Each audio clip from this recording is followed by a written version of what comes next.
Hello Aries, Sun, Moon, Rising, and Venus signs. Kamusta kayo? Sana ba nasa mabuti kayong kalagayan? Welcome back po sa Star Tarot. Kung bago kayo dito, welcome din kayo. Thank you for your support. I truly appreciate it. God bless you all, Aries. If you haven't subscribed yet sa channel natin, Aries, please subscribe and hit the notification bell para updated kayo sa readings. Thank you. First message po ninyo is a message for general life. Now, we have chariot, no? So, mabagal ngayon ang usad ng buhay ni Aries. Kasi, ito yung diskarte mo ngayon, slowly but surely, no? Kasi, slowly but surely ang ganap because you want to, parang gusto mong maging sigurista, no? Gusto mong maging cautious sa lahat ng gagawin ninyo, sa lahat ng bagay. So, hindi kayo rito yung nagmamadali, hindi kayo yung nagra-rush na i-take advantage ang mga opportunities kung meron man, kasi gusto mong pag-aralan, magre-research yung ganun, no? So which is really good. And this is tagumpay din, no? Merong naghihintay sa inyo rito na tagumpay sa kung anumang area of life ang sisikapan ninyong mapagtagumpayan, kung ano man yung area of life na gusto mong magkaroon ng accomplishment or achievement. So you are going to make an effort, no, na magawa or mapagtagumpayan ang kung ano man ang sitwasyon dyan, no? Whether that is trabaho, karera, negosyo, no? So, depende yan sa inyong sitwasyon. Sa inyong money, career, and finances, we have 5 of Pentacles. Ayan. So, probably, ang iba sa inyo dito, baka nagkakaroon ng problema ngayon sa pera. Baka mayroong mga financial constraints or financial difficulties na pinagdadaanan ng iba.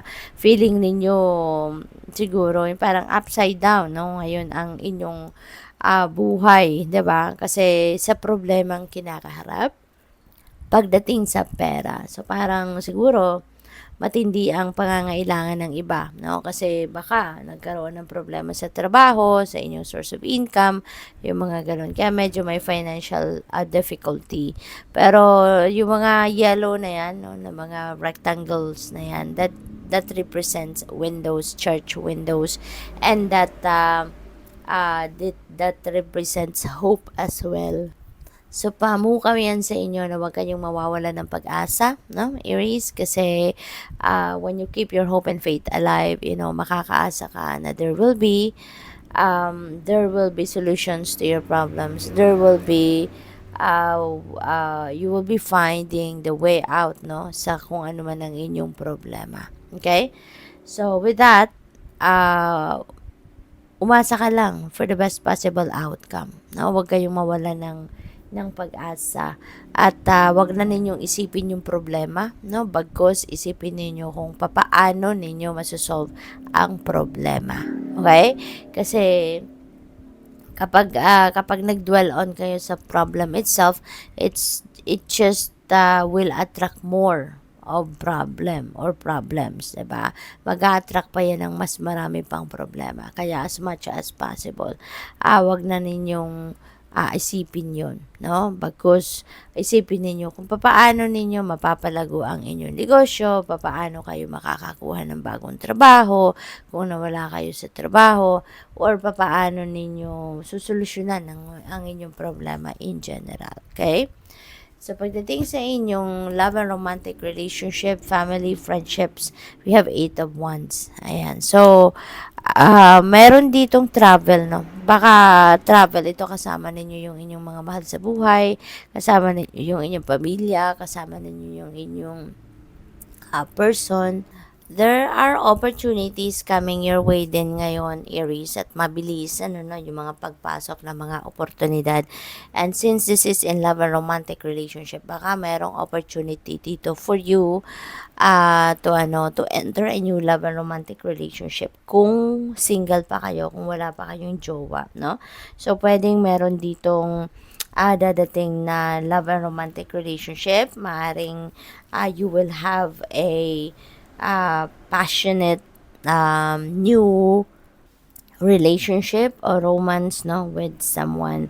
At pwede rin na magkakaroon dito ng progress, no? Kung dati na kayong may relasyon, dati na kayong may jowa, maaring sa ngayon, mas siguro bibilis dito yung pag-express ninyo ng inyong passion or yung pagiging sweet ninyo, pagiging romantic ninyo sa inyong person, no?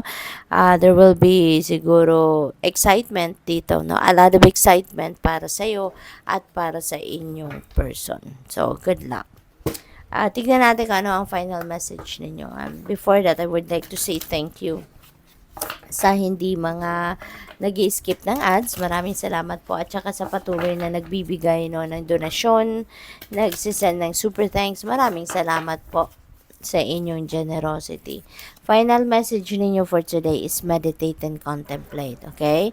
So, maari kasi na meron kayong mga bagay na kailangan pag-isipan, pagmuni-munihan sa ngayon. Re-evaluation, no? Siguro of your life sa ngayon ang pwedeng gagawin ng iba sa inyo. That's why you need to meditate and contemplate para magkaroon kayo talaga ng time para dyan, ano, makapag-focus kayo. Possible din, ano, na sa ito sa love ay sa pangkapirahang aspeto, no, maaaring itong kailangan ninyo din pag-isipan dyan. 5 of Pentacles kasi mukhang may problema sa pera ang iba sa inyo. So you need to do some kind of meditation and contemplation for you to reevaluate what is happening, what are the things that you need to do right now to get around that difficult situation. Okay? Isa pa, baka pagod kayo, no?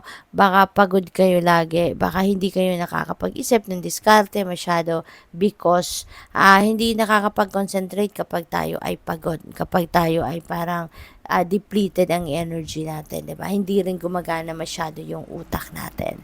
Kaya you need to do some kind of meditation and contemplation so that you can also rest your body and mind at para nang sa gayon you will be renewed, no? And mas magiging malakas ang inyong katawan at magiging mas maaliwalas ang inyong pag-iisip. So, good luck. Thank you for watching Love and Light. Namaste.